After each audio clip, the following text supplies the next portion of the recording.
বালুরঘাট খাদিমপুর উচ্চ বিদ্যালয়ের প্ল্যাটিনাম জয়ন্তী উদযাপন। বালুরঘাট খাদিমপুর উচ্চ বিদ্যালয়ের ৭৫তম বর্ষপূর্তি উপলক্ষে এক অনুষ্ঠানের আয়োজন করা হয়েছে।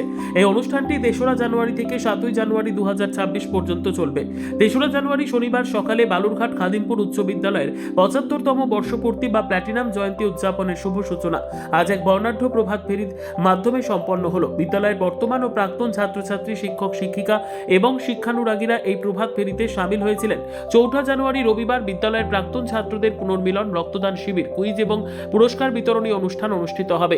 ৫ই জানুয়ারি সোমবার সেমিনার, প্রদর্শনী, পুরস্কার বিতরণী, নাটক এবং সঙ্গীত শিল্পী জয়তী চক্রবর্তী সঙ্গীতানুষ্ঠান অনুষ্ঠিত হবে। ৬ জানুয়ারি মঙ্গলবার প্রদর্শনী, পুরস্কার বিতরণী এবং ক্যালকাটা কয়ার পরিচালনায় সঙ্গীত শিল্পী কল্যাণ সেন বরাটের সঙ্গীতানুষ্ঠান অনুষ্ঠিত হবে। ৭ই জানুয়ারি বুধবার প্রদর্শনী এবং ইন্ডিয়ান আইডল সঙ্গীত শিল্পী শুভজিৎ চক্রবর্তীর সঙ্গীতানুষ্ঠান অনুষ্ঠিত হবে। বিদ্যালয়ের শিক্ষক শিক্ষিকারা জানিয়েছেন এই অনুষ্ঠানটি বিদ্যালয়ের ইতিহাসে একটি স্মরণীয় অধ্যায় হয়ে থাকবে। আমরা আশা প্রকাশ করছি যে এই অনুষ্ঠানটি বিদ্যালয়ের ইতিহাসে একটি নতুন অধ্যায়ের সূচনা করবে। তার ৭৫তম বার্ষিকী উদযাপনের জন্য এসেছি প্ল্যাটিনাম জুবলি প্রোগ্রামে। তো আমি স্কুল থেকে 94-এ হায়ার সেকেন্ডারি দিয়ে পাস করে বেরিয়ে যাই। তারপরে আমার প্রফেশনাল লাইফ স্টার্ট হয়। ৯২ সালের আমি মাধ্যমিক ব্যাচ।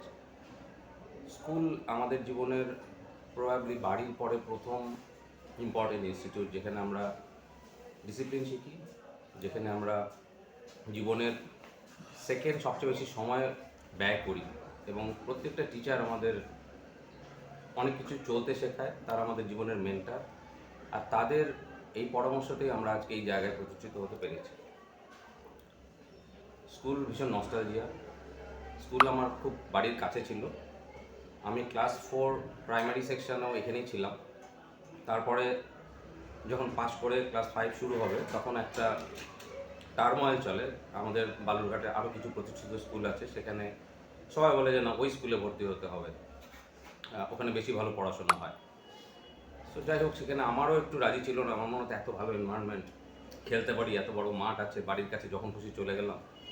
আর আমার বাবা মাও বলে যে না, থাক, এই স্কুলেই পড়ে, এখানে তো সবাই ভালো, তোর মামারাও এই স্কুল থেকে পড়েছে। আমি খরচা করলাম। আমার যেন এটা মনে না হয় যেটা আমি অপ্রাসঙ্গিক খরচা করলাম। আমি কেন করতে যাবো? এটা সরকারি প্রতিষ্ঠান, শিক্ষকরা তো মাস গেলে মাইনে পায়। সেই অ্যাটাচমেন্ট থেকে দেখলে হবে না। আমাদের কাছেও কেউ কখনো এইভাবে আসেনি। টিচারদেরও হয়তো সেটাতে লজ্জাবোধ করে সেরকম কোনো সাহায্য বা ডোনেশনের জন্য আবেদন করতে। বাট আমি বলবো সমস্ত অভিভাবককে, যারা বর্তমান ছাত্র এবং প্রাক্তনী যারা আছে, তারা যেন স্কুলের ডেভেলপমেন্টের জন্য শিক্ষকদের পাশে এসে দাঁড়ায়, তাদের সাথে আলোচনা করে তাদের প্রবলেম বুঝতে পারে যে কোথায় আমাদের আটকে যাচ্ছি, কেন আমরা পিছিয়ে পড়বো, একটা প্রাইভেট স্কুলের থেকে কেন আমরা প্যারাডাইম ভালো করতে পারবো না। আজকের দিনে এটাই আমার মেসেজ। আমি আবার আমার পুরনো যত মাস্টারমশাই এখানে যাদের থেকে আমি পড়াশোনা শিখে আজকে এই জায়গায় প্রতিষ্ঠিত হচ্ছি, তাদের প্রতি আমি আমার কৃতজ্ঞতা জ্ঞাপন করছি। ব্যুরো রিপোর্ট, উত্তর বাংলা সংবাদ।